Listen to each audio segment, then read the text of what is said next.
The information provided on lifeinterruptedradio.com is for educational purposes only. Welcome, everyone, to the Autoimmune Hour. I'm Sharon Sayler from SharonSayler.com, and I hope you're having an awesome week. I am. I got back into what I call the home place. You guys all know I travel a lot, and I'm back into the home place. And when I got here, I don't know why, it'd been a couple months since I'd been here.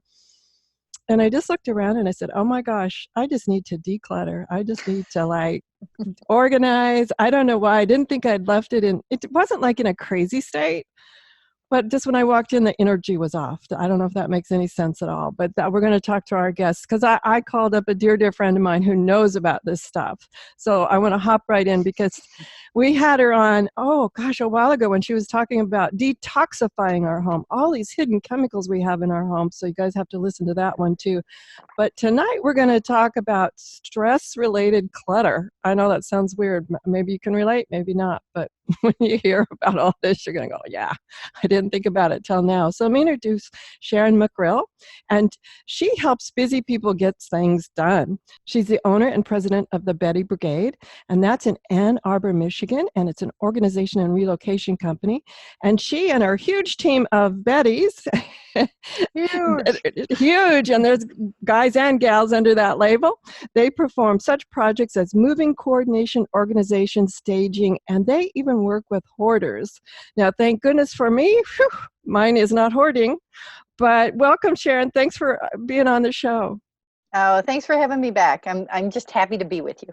Oh, I'm always love to see you. And congratulations on the phenomenal success of your brand new book called The Silver Tsunami, Downsizing. I don't remember the entire subtitle. Share with me what the entire subtitle, something like, sure. Where does the stuff go? Yeah, it's called Downsizing the Silver Tsunami, Who to Call and Where Does the Stuff Go? Oh, gosh. And I love the book. I learned so much. And some of the things I learned, I was thinking about when I walked here to the home base and I went, the energy is off in the place. So I wanted to tap your brilliant mind on, first off, let's just talk about, do you have any thoughts? I know you worked with thousands of people over the years about clutter. Do you have any thoughts about why clutter can just distract us? I have a lot of thoughts about that. We could go on and on and on. However, so there's a lot of different reasons that clutter comes into our home. Sometimes we inherit clutter. Sometimes we are collectors of clutter. Sometimes that clutter doesn't feel like clutter, like I am collecting this thing and so I need more of this thing, and it just keeps coming in, or it has happened to many people. Like one day you say, oh wow, that's a really cute bunny, and then people start giving you bunny statues, and then before you know it you have 4,000 bunny statues around your house, and you're like, holy crap, what am I doing with all these bunnies? And because all you did was say, wow, that's cute, and then all of a sudden people kind of glommed on and decided that was the thing they would buy you. It's funny, parrots came into my mind. When I was on a trip, I found this really cute handmade stuffed parrot, and I hung it in my living room, very colorful. It was small and it was really pretty. It was all handmade, very artistic. And the next thing I knew, I had like 40 parrots. I'm like, no, I liked that parrot. I met the woman who made it, out in this village. It had all the significance to me, but it wasn't that I liked parrots. Right. But I had the same thing. All come from love, it was really hard to say no because they all came from love. Right. But here's the thing, like, it really is important for you to set your boundaries and not to reject people's gifts. That's not what that means. It just means to say to your friends and family, look, I so appreciate what you gave me, but please stop giving me parrots or bunnies or cats or whatever the heck they keep giving you. In my case, it was cats, and I had to put a kibosh on that. I love cats, but I don't want my house filled with cat things. I'm not the crazy cat lady. So that's, it's really about saying to your friends or family or whatever, when they're looking to buy you a gift, hey, don't buy me any more bunnies or parrots or cats, but to say, I would really love a gift certificate to this restaurant, or I would really love a new pair of shoes, or I would really love a donation to my favorite charity. Those are the kinds of things where you can you're not trying to diminish what they've already done, but to say, hey, like my house is full and I don't want to take any more in. Yeah, boundaries is so important because, like I said, it's all done from love, but at one point it can become so distracting that there's just so much stuff. And I remember reading in your book too about all of your research on that.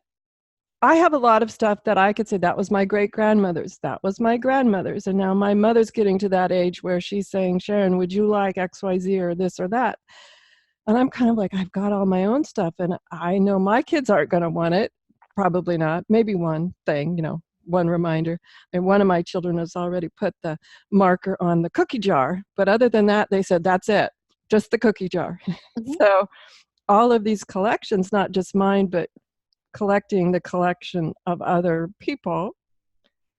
I was reading in your book that like the young people don't want it. And we were like, what do we do with this thing that we thought was important? Right. And that's, so sometimes folks are holding on to those things thinking, oh, I'm going to let my kids inherit this and they can sell it and make money. And that will be theirs. Parents and grandparents have been collecting. Sometimes they're holding on to things and saving them for their kids or their grandkids because they think it'll be valuable and the kids or grandkids will be able to sell those things. And it might be plates or other collectibles. I mean, there's a whole variety of things. But what's interesting is that there are certain things where the bottom has completely dropped out of those things. And it, like that stuff is worth almost nothing. And the really interesting thing is that folks, especially under 30, the millennials, are not interested in stuff. And so I just want to talk for a minute about them. Is that okay? Yeah, absolutely.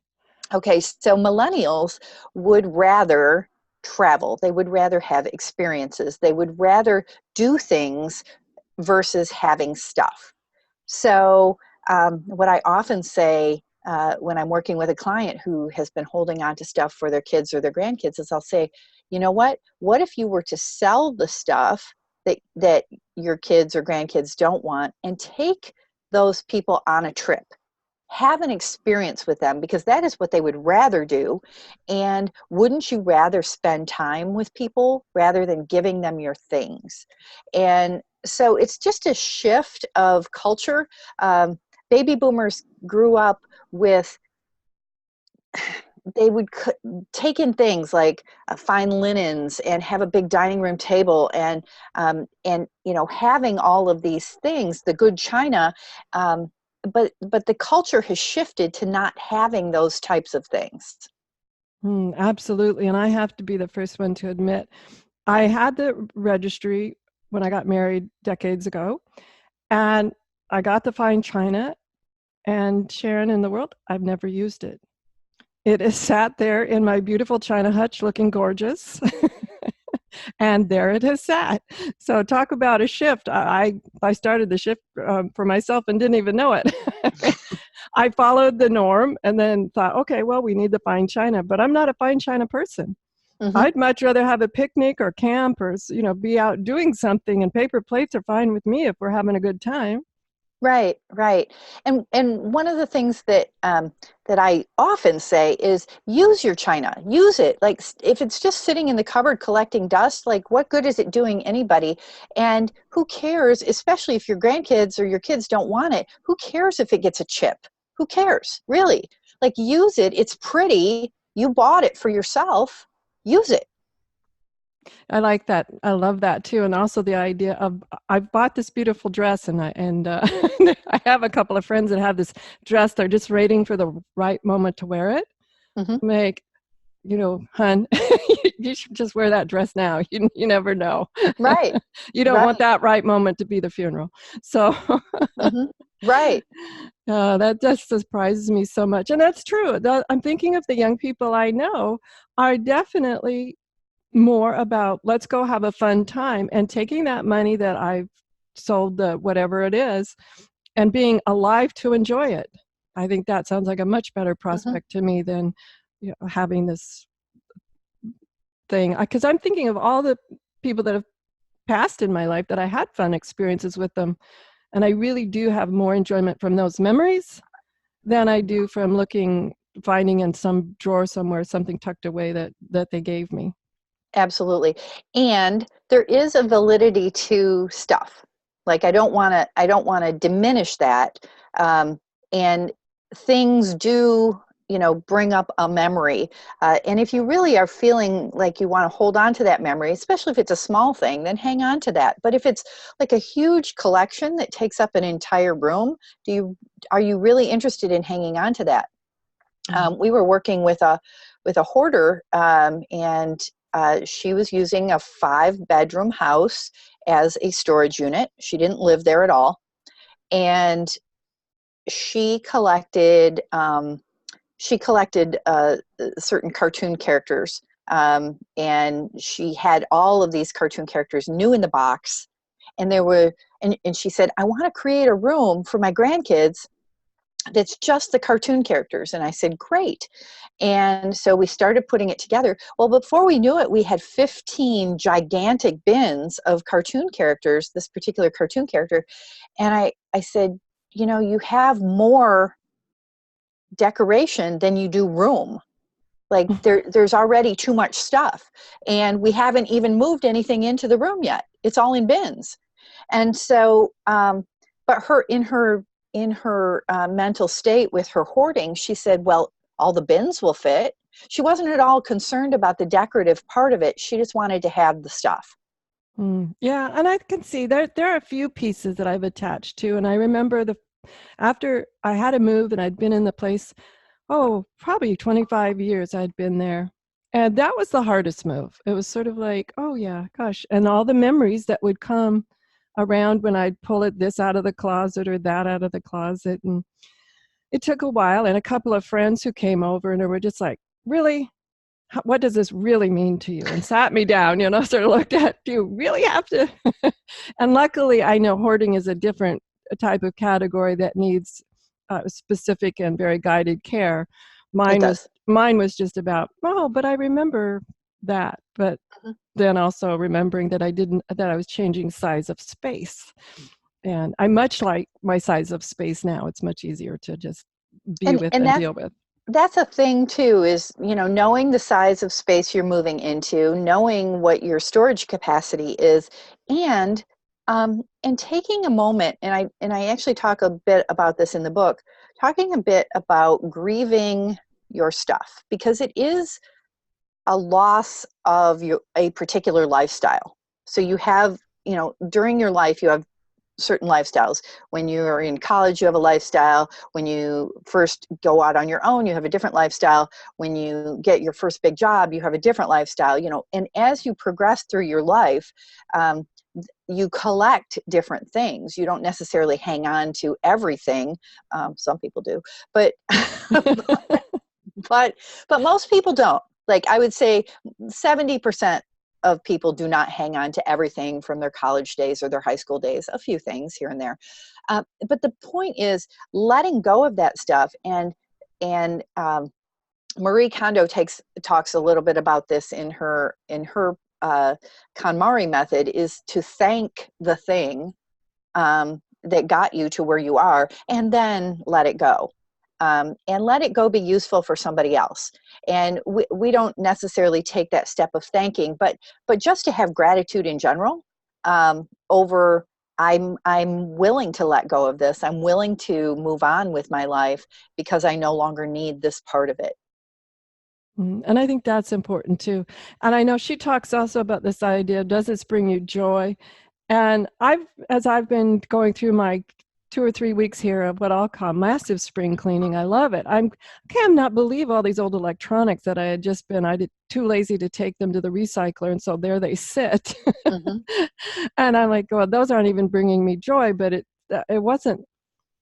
Some of this stuff I would not ask the question about joy, is like, am I using this right now? Because I went through my kitchen drawers and I found multiples of certain things, and I'm like, yeah, do I really need that many spatulas? Mm-hmm. So it wasn't about bringing me joy or not. I don't think of a spatula that way. Right, but is it useful in or does it just sit in your drawer? I mean, and when you said spatula, I was like, oh, like I have the spatula that I hate to use, and I'm like, why am I holding on to that spatula? Like, really? And so even people that are in the conversation, the constant conversation of letting go of things, still hold on to things. So give yourself a break and address things in a regular manner, like. So, say, okay, well, I'm going to do this room, and you don't have to do a whole room in a day. Like garages and attics and basements, those typically take a while to go through because that's where the stuff collects. So that's where most people store their things. So give yourself time to go through them. And if it's not your joy, if it doesn't light you up to go through your stuff, then get some help. Get your kids or a friend or even a professional to come help you go through that stuff, because it will go faster and you will be more efficient. Yes, and that's the important part, is being efficient, as well as, I don't know, it was nice that my friends were here. We chatted about his stuff, and it just took a lot of the pressure and some of the stress off of decision making for myself, which I really appreciated. Mm-hmm. And your friends will be honest with you. Yeah. Yes, Sharon and I both know that. I always say we have two types of friends. I have the friends that will tell me the truth no matter what. They'll actually just, they know that I love them deep. But then I have other friends that I love just as deep, but they're such delightful people and they would never say a bad word. So sometimes I need both types of friends. But for me, when I'm decluttering, I need those friends that are just look at me and go, really? Really? Yes. And there's such a move now. I know for a lot of us are getting to that point where really, I just feel more comfortable in a smaller space. I'm seriously considering what they call downsizing, as the title of your book. Uh-huh. And I've even looked at a couple what they call tiny homes. I'm not sure I'm ready for these idea of like 400 feet or 200 feet, some of these homes. But in my mind, I'm sort of mentally preparing for that as I'm doing this massive spring cleaning this year. And one of the things I find is that I finished the master bedroom area first. I slept better. And I don't know if there's research behind that, but it was interesting. I just slept better the night that I finally went, whew, this area is done. And it's not just about sleeping better, but I want to talk about tiny homes in a minute, but I want to talk about the energy of your stuff. So as you bring things in, and as you bring in other people's things, so say maybe you inherit stuff, or maybe people gift you things from their own home, you are bringing their energy into your space. Okay, and a lot of people don't consider that. So you might want to, if you're in that conversation, you might want to cleanse the items, do some sort of ceremony to cleanse their energy from the stuff coming into your home. If you're very sensitive to those things, and if you're not sensitive to those things, really take a look at: do I need it? Is it something that will enhance my life in a way that that will make things better in my house, or is it just a thing that I'm bringing into my house because it's kind of cool or whatever? So I'm now at the point where I'm letting go of things. If I bring something new in, things have to leave. Like that's, and you've been to my house. My house is not cluttery, but it's, I have lots of decoration. Yeah, but that's Sharon, so that's okay. I mean, I walk in, I love it. It's eclectic, and that's what I love too. It's like, oh my gosh, very cool. And knowing that it's all of this kind of idea. I have another friend, a house is so zen, that is so white, so minimalist. That's the word I'm looking for. Mm-hmm. The white walls, the white floor. I'm almost afraid to walk in it personally because that's not me, but it has her energy in it. It has her energy in it. And when I walk into your home and see all the delightful, fun types of items, it looks like Sharon. I'm just like, yeah, here's Sharon's energy in this room. It's awesome. Right. I think that's one of the things. So let's talk about merging energies in the room. What happens if we have a spouse, roommate, whatever, kids? So what are some tricks you have for getting, if you have more people in your world that are making the decision, to all cooperate, to understand that sometimes things have to change? Right. And often what we're talking about here is someone who is a saver and someone who is not a saver. And there is some conflict going on there. And I have the same conflict going on in my own home. So I speak from experience. Uh, uh, but the point here is that you can come to consensus. You can come to giving the people in your life that do like to save, you give them space to be themselves in part of the house. And what we did in our house is we created the common areas like kitchen, living room, bedroom. Those are all areas that we both share. And so we have agreed that during the week we're working, things get busy, things get hectic. And if those spaces get cluttery, it's okay. But on the weekends, that we take time to get that back to a baseline of 0, so that we put away all the shoes that have piled up in the living room, or the clutter that's on the dining room table, or all of the little projects that are kind of half done get completed on the weekends, so that we can start the new week fresh. Um, and that actually works out really, really well, because it does give you that reset on a weekly basis. But you do have to agree to do it. You have to agree that you're going to set aside a few hours every weekend. And we typically do it on Saturday mornings, so that it's behind us and we get to relax the rest of the weekend. Well, I think that's a great idea. Yes, coming to that terms of what is a baseline is a great idea. And I know too that there are other rooms in your house that are your room and the other person's room. So they do what they do, and what I here at my house, what I do is their room, I just close the door. I do that too. And that room just vanishes. And when that room, because I do have to still use that room, but it's not as shared, it's not like a common area really, it's just like I have a dresser in one of our areas. And I say, when things get a little too out of hand, I'll just say, hey, could you please take care of this part of it? Just so that I have a certain level of comfort walking into that room, and I don't have anxiety every time I walk in, because I do have some OCD around stuff. And it, like, that's a very real thing, is that I if I see too much stuff, I do get overwhelmed. And that's an interesting dilemma for an organizer to have, because I see too much stuff all the time. I know you do, but I think also that's what makes you so brilliant and good at what you do. It's that moment you're able to see all of this stuff, and then also project and see into the future of what the space could be. Yeah. With just a little bit of organization too. So I agree. It's an interesting dilemma that you have, but also makes you perfect for this, educating the rest of us who just going, I don't know why this space makes me feel stressed, or gosh, I walk in and I don't know where to start. So let's tackle this idea of where do we start when we walk in and we go, okay, Sharon, I agree, too much stuff. Okay, Mm-hmm. I agree, but I don't know how to start. Right. And so where I like to start with the harder stuff. So I start with the basement, or the garage, or the space that feels overwhelmingly cluttery.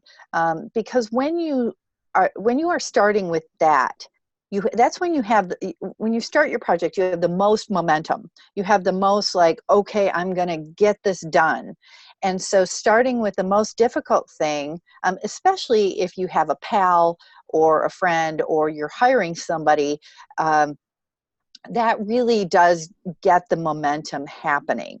The trick is to stay focused, because it's really, really easy as you're going through boxes to start reminiscing, to start talking about stories, to start saying things like, oh, I might use this one day, which is kind of my husband's, that's his go-to. Oh, I might use this. And I say, yeah, okay, whatever.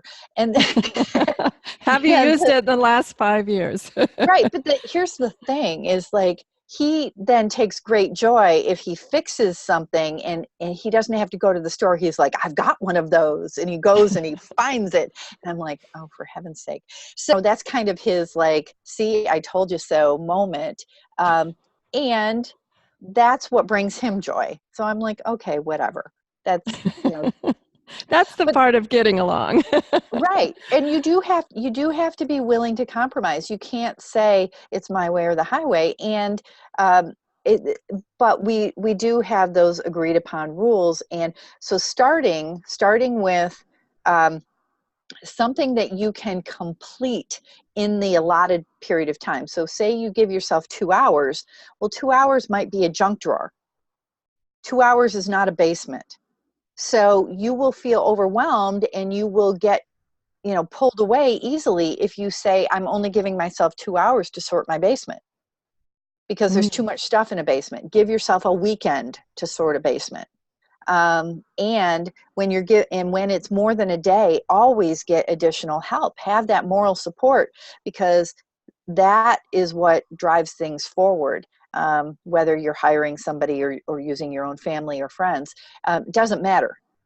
Just having that momentum of people hauling things up and down the stairs, or getting things to donation, or getting the broken things in the trash out of there, and relabeling the boxes so that they could be easily found.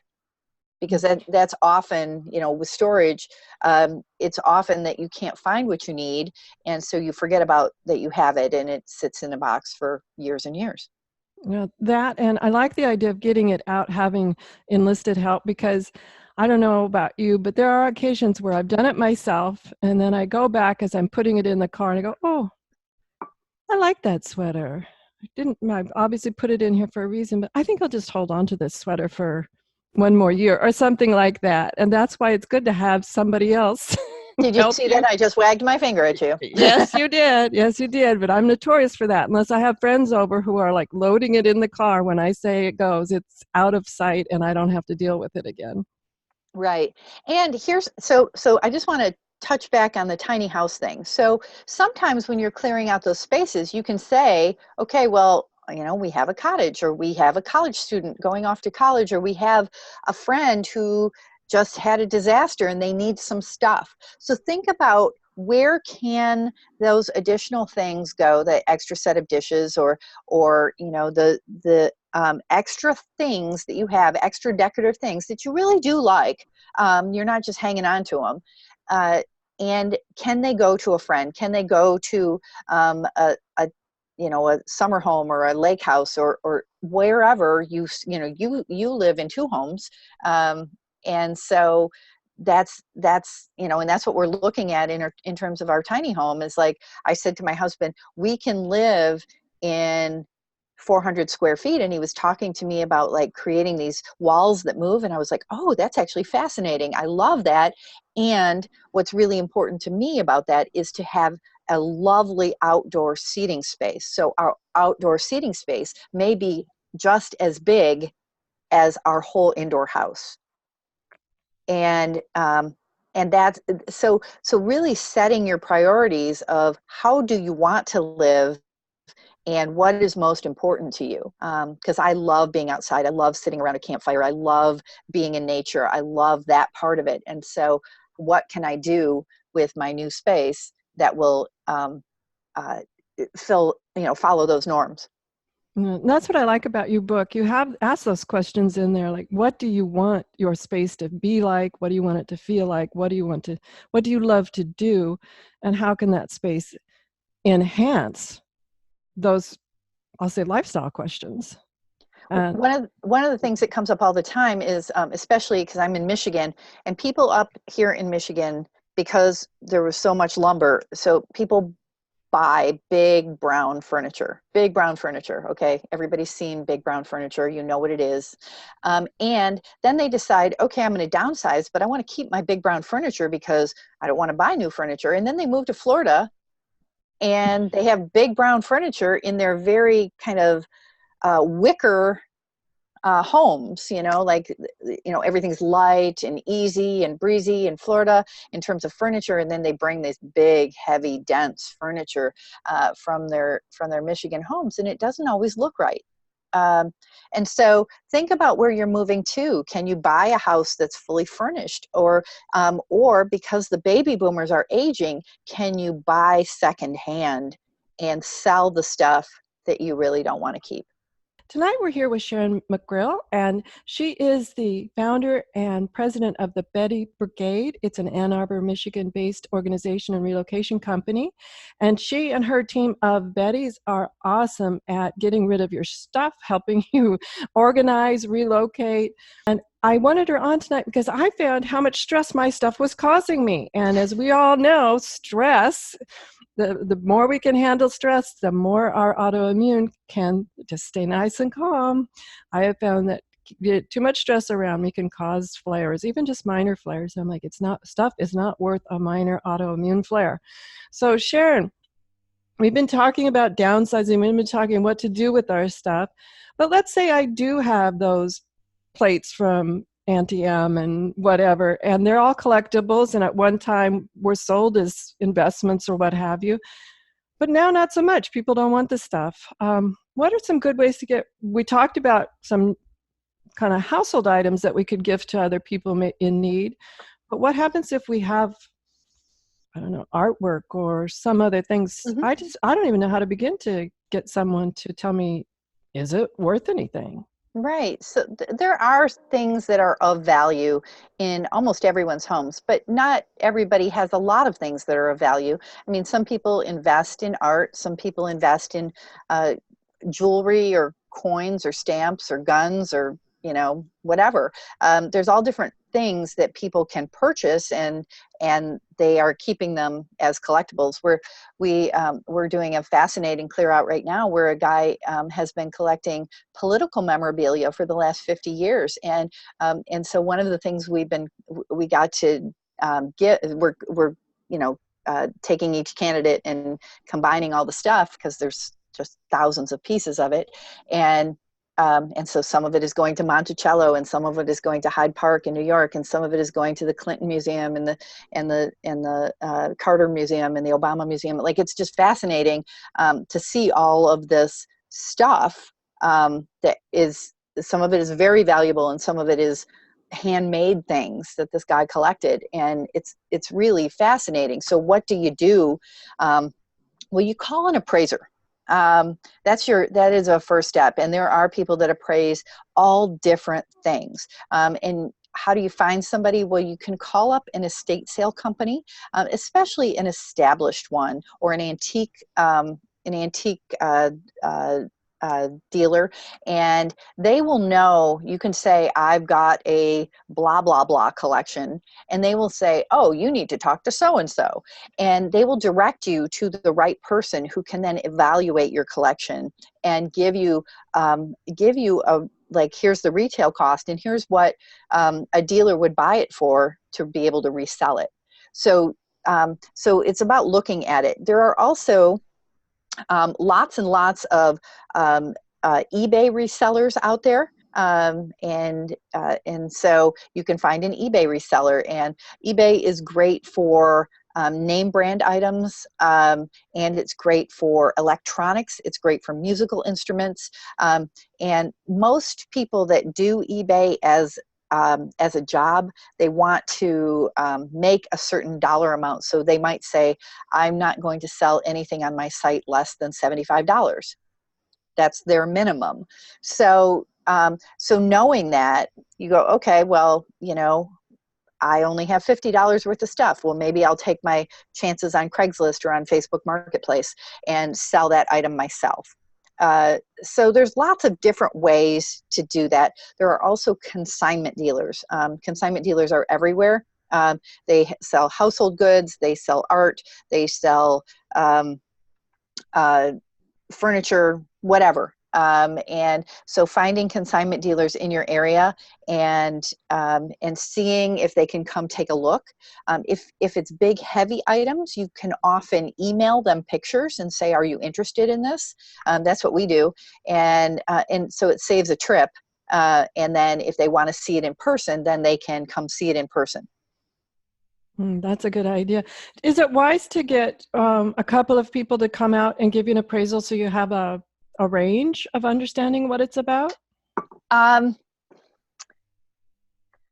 If you have the time, sure. But I will tell you that most, especially most reputable dealers, and you really do want to know the reputation of the dealer you're working with. So go and look them up on Yelp. Go look them up in their association. See if they have, if they are part of an association. If they're just doing this part-time on the side, then they probably are not real reputable. And also, a lot of news stations will tell you who's not reputable, or the Better Business Bureau will tell you who's not reputable. So you kind of want to do your due diligence about the people you're inviting into your home to sell your stuff. But they will never sell it. They will never buy it from you at retail.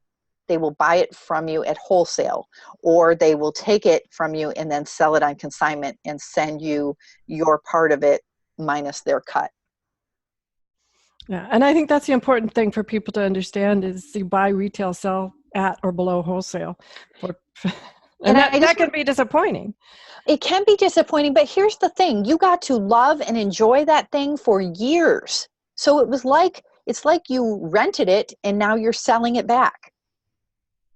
Oh, good reframe. Perfect reframe. That's a great reframe, because I've heard people say, but I paid XYZ. I'm like, yeah, well, I don't think that part has really changed. The buy retail, sell wholesale is something I've known for a good long time. I don't think that part's really changed. Yeah, a mutual friend of ours that is moving to Peru, you know who I'm talking about, was Absolutely. talking about his cowboy boots and how he had spent $400 on these cowboy boots and how they didn't even fit anymore, but he spent $400 on them.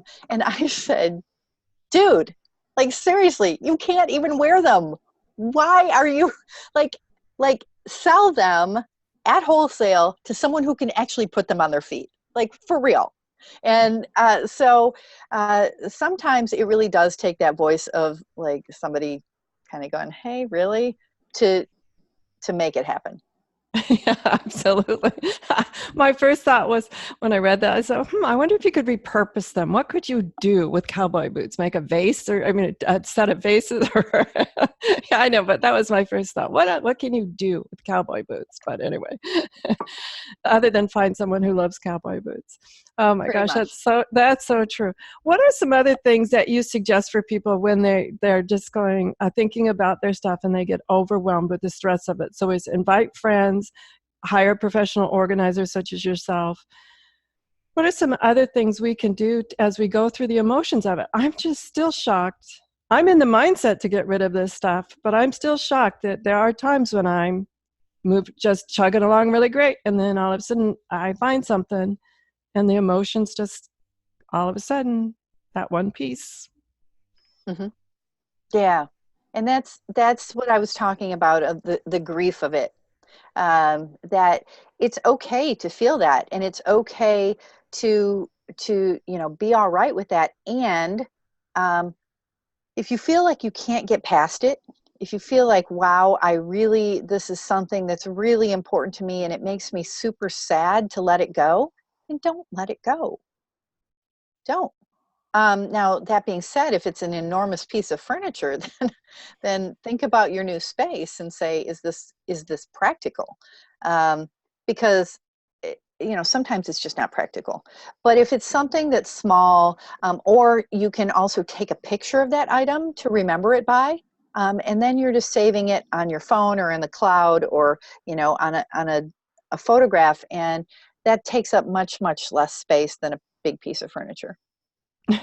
It's so funny when you mentioned the furniture. I used to have this amazing handmade canopy bed, and when I moved a number of years ago, it just wasn't going to fit in the new space because it was a very large, ornate bed. And I do have a couple of pictures of it, and I remember how awesome that was. It was a real statement piece in that particular bedroom. It fit and was made for that bedroom. And so it's funny. That's immediately what flooded back was every so often I bump into the pictures of the guy who made the bed and how he made the bed and the whole process of making the bed. And I think it was really more now that years out from that particular piece of furniture, I was more attached to the whole process. It was someone I knew, made from love, and turned out to be not only just a bed, but an amazing piece of art. And Right. all the story behind it.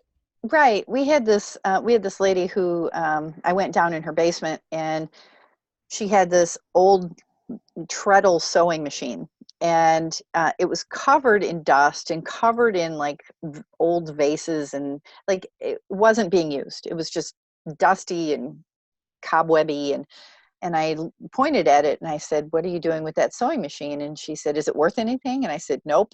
And she said, "Well, I can't get rid of it. It was my mother's." And I just stopped her and I said, "So you're honoring your mother by keeping this thing dusty in a corner in your basement?" And she said, "Oh." Like it just didn't occur to her that that was a dishonoring of this memory. And I said, "And here's the other part of this." I said, "Don't get down on yourself for that." I said, "Your mom is in your heart. Your mom is not in that sewing machine. So can you be good enough with letting the sewing machine go, unless you're going to put it in a place of honor in your space?" She was That's a like, nice way to look like, at it. "Oh." And it had never occurred to her that she was dishonoring her mom's memory by keeping things in her dusty basement. Yeah, and that's a nice way to think about it too, because thinking about that type of things. And oh my gosh, we're down just to the last 5 minutes, Sharon. When we get together, time flies. We love to talk. Oh, yes, we do. We love to catch up and everything.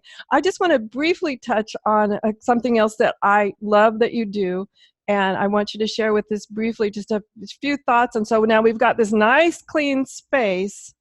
Tell us really quickly about what bringing in scents and essential oils to our space can do once we've got it nice and clean. Right. So once you've cleaned it, then you can almost create a feng shui with scent. So if you're using the new space as a meditation space or as a relaxing room, then you might want to put in lavender or other relaxing oils. If you are using that as your office, you might want to put in oils that help focus you or keep you uplifted. So think about how you're using the space, and then you can match the scent with however you're using the room. And you can always change the scent, because scents are easy to change depending on how you're using the room that particular day. And I love that. I should have pointed out that one of the things Sharon's also an expert is in the essential oils world, about how you create space with scents and what they do to the energy of the room. This is another one of her amazing skills in helping us understand that it's more than just the stuff. That it's more than just the stuff in our room, but it's also what feeling does it give us when we walk in the room is more important than the stuff that's in the room. Awesome. So Sharon, tell us any final thoughts that you'd like to share with us, and then where can we get your book and learn more about you? Final thoughts are just, get started. Like if you're facing some sort of overwhelming task, start. Like it doesn't matter where you start, just start. And whether you start with the low-hanging fruit or the most difficult thing, doesn't matter. Just start your project and then keep working at it. Like don't give up. Because we see people halfway through their projects all the time, and just keep yourself motivated. Give yourself enough time to do it. What have you seen a few people? I know you work with thousands of people, but what do people do to reward themselves as they kind of get through it? I've given myself a couple of meals out with friends as a reward instead of the old me probably would have bought something else I liked. But I liked your idea of one in, one out type of idea. Right. So when you're emptying a space, don't reward yourself with buying more things. That's exactly right. Reward yourself with something that you really want, like a trip, or a thing that is a consumable, like food or some sort of special thing, or flowers, or something that helps you feel like you accomplished it. For me, I I have a glass of bourbon on the porch. Whatever works. Because sometimes when you're organizing other people's houses, you need a drink. Yes, and I'm so glad that there are people in the world like you, Sharon, that do this kind of thing, and that also help motivate us that want to tackle our own spaces as well. Now, Sharon, where can we find the book, Downsizing the Silver Tsunami? Well, the easiest place is at our website, bettybrigade.com, or you can also find it on Amazon. But our website will take you to the Amazon link, and it'll get you. We have Kindle, and we have a print version, whatever you want. Yeah, and it's a great book, guys. It goes through everything from the why and the how and the when, and we just touched the surface here in our time together about everything that it covers. And I'm always proud to say that I was one of the people that pushed her to write it. So thank you, Sharon, for finally getting all of the expertise out into the book and being able to share it with a much larger community, because it's an awesome book. And I'm just thrilled that every time I see on social media the new ways you're getting the word out about what it is to let go of our stuff and have a happier, stress-free life when we're able to understand the grieving process and getting through all of that, of getting rid of our stuff as well. Now, Sharon, it's called the bettybrigade.com, correct? Correct. Awesome. Okay, everyone. That's Sharon McRill, and thank you so much for being on the show. As always, awesome stuff that we learned today, and encourage you that even with autoimmune, I know you're going to say, but Sharon, I'm fatigued, or I don't want to do this. Have you heard Sharon says you can start small and do just a little bit at a time, and that's what I did. The fascinating thing for me is I started small.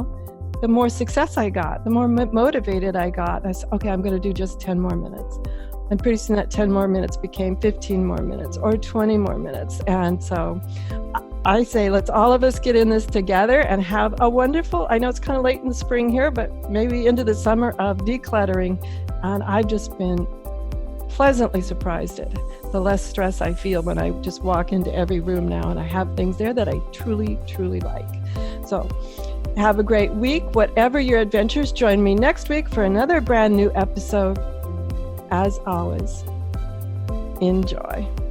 The information provided on the Autoimmune Hour, Understanding Autoimmune, and Life Interrupted Radio, including the websites understandingautoimmune.com and lifeinterruptedradio.com, plus social media, is for educational purposes only. What you read, hear, and see on the Autoimmune Hour, Understanding Autoimmune, and Life Interrupted Radio, and its websites, and other media outlets is based on experience only. The information should never be used for any legal, diagnostic, or treatment purposes. Always seek sound legal, medical, and or professional advice regarding any problems, conditions, and any of the recommendations you see, hear, or read here on the Autoimmune Hour, Understanding Autoimmune, and Life Interrupted Radio.